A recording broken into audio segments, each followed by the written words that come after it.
এই যে দেখছেন আবার শুরু করছি ব্লগটা।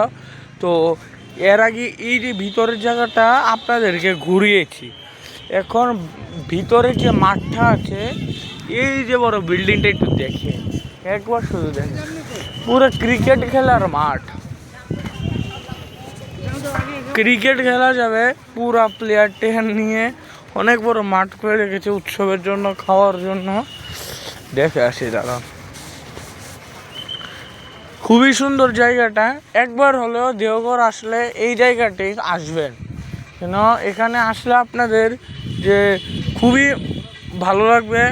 কারণ এই যে জায়গাটার ভিতরে খুব শান্তির একটা পরিবেশ আছে, যেটা অন্য অনেক জায়গাতেই নেই। আমরা দেখতে পাই অনেক জায়গাতে এরকম শান্তির পরিবেশ নেই।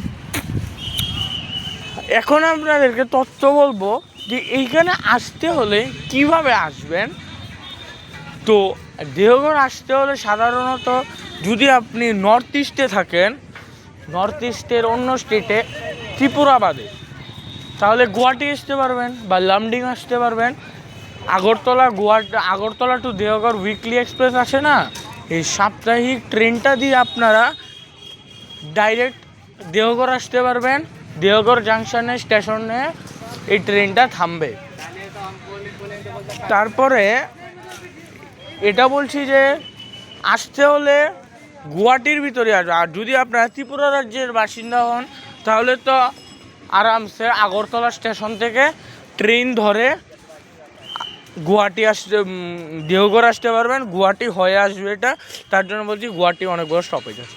আচ্ছা, তো আগের ভিডিওতে দেখেছেন আমি গুয়াহাটি নেমেছি, নিউ জলপাইগুড়িও নেমেছি, নেমে দেখেছি কি সুন্দর সুন্দর স্টেশনগুলিকে।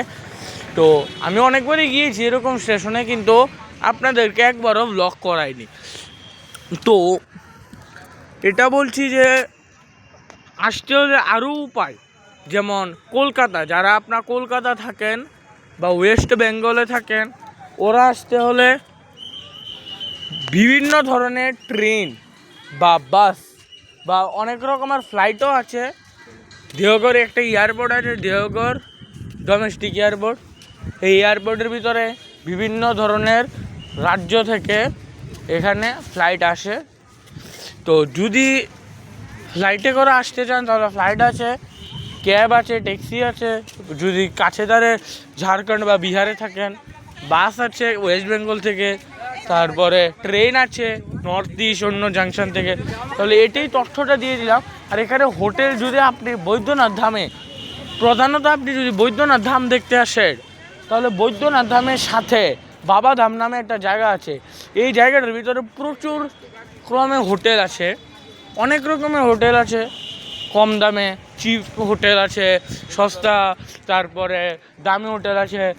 আর যদি আপনি সৎসঙ্গে থাকতে চান, তাহলে সৎসঙ্গ অ্যাকোমোডেশন বুকিংয়ে আপনার কোড নাম্বার দেবেন। যারা সৎসঙ্গে থাকতে চান, চিনেন ঠাকুরের শিষ্য, তো ওরা সৎসঙ্গের কোড নাম্বার দেবেন, আপনাদের বুকিং হয়ে যাবে যদি সিট বা রুম অ্যাভেলেবেল থাকে।